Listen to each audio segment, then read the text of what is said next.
काबिल बनाओ। जी। सिर्फ पढ़ाने से और बचाने से कुछ नहीं होगा, उनको काबिल भी बनाओ ताकि वो अपने लिए स्टैंड ले सकें। एंड यही कि जैसे उनके साथ छेड़खानी वगैरह, जैसे गली नुक्कड़ वगैरह पे, तो उनके लिए अलग से फोर्सेस होनी चाहिए। मैं सरकार से अपील करती हूँ कि उन स्पेशल फीमेल फोर्सेस बनाई जाए ताकि ऐसे हरेसमेंट से बच सके वो। मेंटली ज़्यादा इफेक्ट पड़ता है इनसे, जब उनको टोंटबाजी मिलती है उनके करैक्टर को लेके या पर्सनैलिटी को लेके या कपड़े एक्सेट्रा जो भी। तो इनसे सरकार से अपील है कि स्टेप उठाएं इनके ऊपर। एंड लड़कों को संस्कार दें, सिर्फ लड़कियों के संस्कार को देने से कुछ नहीं होगा। माँ बाप को लड़कों को भी संस्कार देने चाहिए कि उन्हें कैसे बिहेव करना चाहिए एक फ़ीमेल के साथ। फीमेल पहले भी पूजनीय थी, आज भी पूजनीय है और हमेशा रहेगी, वो जननी है। तो उस वैसे ही ट्रीट किया जाए, जैसे आप औरों के साथ बिहेव करोगे, औरों की बहनों के साथ, वैसे ही आपकी सिस्टर्स के साथ, मम्मा के साथ एंड सभी के साथ जो फीमेल्स आपकी हैं घर में, उनके साथ वैसे ही बिहेव होगा। सो लड़कों को भी यही कहना चाहूँगी कि वो भी संस्कार लें, ना कि सिर्फ अपनी बहनों को दें, वो खुद भी लें। एक्चुअली मैम मिस्टेक्स पेरेंट्स की भी नहीं है, क्योंकि वो ये नहीं है कि वो दबाना चाहते हैं। कुछ कुरीतियाँ हैं अपने समाज में जो बैक करती है, गर्ल्स को आगे बढ़ने नहीं देती।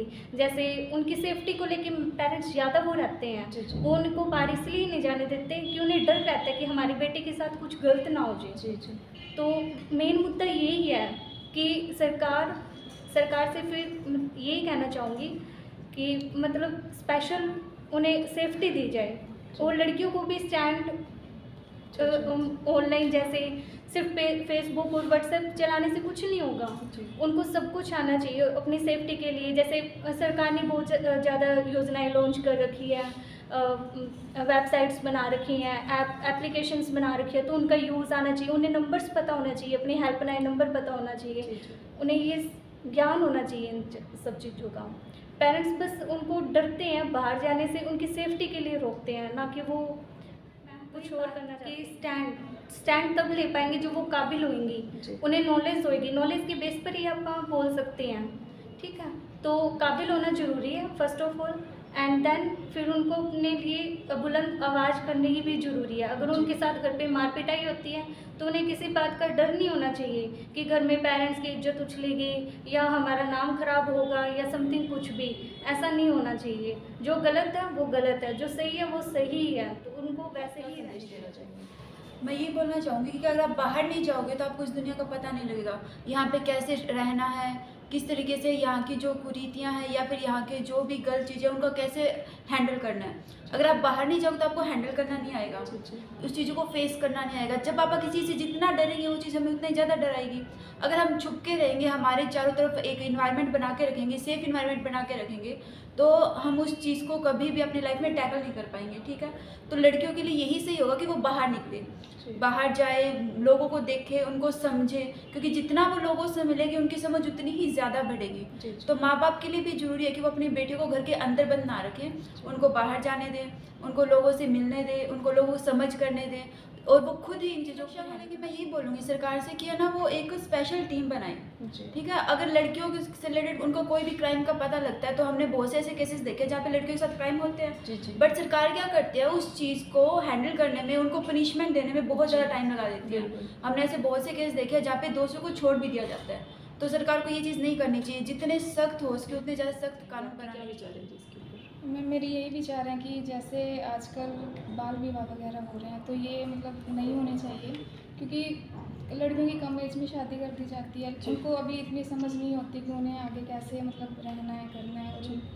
तो एक तो ये मतलब रोकना चाहिए कि बाल विवाह नहीं होना चाहिए। लड़कियों को जब तक अच्छे से समझ ना आए उनकी शादी नहीं करनी चाहिए। और एक पेरेंट्स को भी एक मेरा मैसेज ये है कि कई बार पेरेंट्स होते हैं कि जैसे अपनी लड़कियों को पढ़ा रहे हैं, सारा कुछ करें, लेकिन उनको कहीं पे आने जाने से उनके ऊपर पाबंदी लगा दी जाती है कि तुझे यहाँ नहीं जाना, यहाँ नहीं जाना। तो इसके ऊपर थोड़ा सा मतलब पेरेंट्स को भी थोड़ा सा समझना चाहिए कि अगर आप अपनी लड़की को पढ़ा रहे हो तो उनको थोड़ा सा इतना काबिल बनाओ कि वो अपना खुद डिसाइड कर सके। कुछ भी करना होता है, हमें हर बार अपने पेरेंट्स पे डिपेंड रहना पड़ता है। कि जैसे लड़कियों का एग्ज़ाम्स होता है, कई बार सेंटर दूर आ जाते हैं, दूर में तो चलो होता है कि एक जना साथ जाएगा, कई बार पास आ जाते हैं, लेकिन पेरेंट्स को इतना होता है कि नहीं भी एक जना इसके साथ जाएगा। तो लड़कियों को स्टार्टिंग से ही ऐसी नॉलेज दो कि वो अगर उनको अकेले कहीं पे कोई दिक्कत भी होती है तो वो अपनी दिक्कत का खुद से सामना कर सके ना। तो एक ये भी मैसेज है मेरा पेरेंट्स को। बाकी लड़कियों को भी थोड़ा सा अपने लिए स्टैंड लेना चाहिए। कई लड़कियां होती हैं कि घर में ऐसे कहती हैं चलो कोई बात नहीं, दब के रह जाती हैं, लेकिन उनको थोड़ा बहुत करना चाहिए, तभी ये आगे जब बढ़ के वो कुछ करेगी ना। अब लड़कियां साइंटिस्ट बन रही है, कहीं पे कोई जैसे ASI हो गया, ऐसे IAS की पोस्ट पे जा रही हैं, तो उन्होंने भी अपने लिए स्टैंड लिया है ना। तो हम अपने लिए स्टैंड लेंगे तो हम भी आगे बढ़ सकते हैं। तो बस मेरा नाम दीक्षा है और मैं 12th स्टैंडर्ड में पढ़ती हूँ। मैं बस ये कहना चाहती हूँ कि आजकल मतलब लड़कियों को भी छूट देनी चाहिए, जितनी लड़कों का है उतनी लड़कियों को भी होनी चाहिए। ऐसे देखा जाता है कि मतलब घर में लड़का और लड़की दोनों है तो मतलब लड़के को ज़्यादा छूट दी जाती है कि वो कुछ भी कर सकता है, कहीं भी आ जा सकता है। बट लड़कियों को इतनी छूट नहीं होती, कहीं भी आना जाना हो कि मतलब अपने भाई के साथ जाओ, अकेले नहीं जाना। तो वो ये सिचुएशन भी इसलिए कि मतलब अपने घर के लड़कों को पहले समझाना चाहिए कि हमें कैसे रहना है, लड़कियों के साथ कैसे बिहेव करना है, क्योंकि उनके घर में भी माँ बहनें हैं। इसलिए हमें थोड़ा मतलब इसके बारे में सोचना चाहिए। और घर में जैसे कई शादीशुदा लड़कियों के साथ वायलेंस होते हैं, उन्हें दहेज के लिए परेशान किया जाता है, तो वो कई बार अपने पेरेंट्स को नहीं बताती है, सोच के हमारे मतलब हमारे आसपास के लोग और घर वाले क्या बोलेंगे। तो वो सोचते हैं कि हम ना बताएं और वो उसको और सहते हैं कि फिर बाद में वो प्रॉब्लम और बढ़ जाती है। तो हमें पहले ही इसको मतलब जब स्टार्टिंग में कोई कुछ कहे तो हमें बता दें। जैसे अभी श्रद्धा वाला केस हुआ या फिर निर्भया वाला केस हुआ, ऐसे केस होते रहते हैं, क्योंकि हम लड़कियों को तो सिखा देते हैं कि उन्हें बाहर कैसे रहना चाहिए, पर हम लड़कों को ये सिखाना भूल जाते हैं कि हमें दोनों को उनकी लिमिट्स बतानी चाहिए। और बहुत जैसे गवर्नमेंट बहुत सारी पॉलिसीज़ बनाती तो है और बहुत सारी करती है, लेकिन वो ग्राउंड पे इम्प्लीमेंट नहीं हो पाते, तो हमें थोड़ा इंफ्रास्ट्रक्चर पे ध्यान देना चाहिए।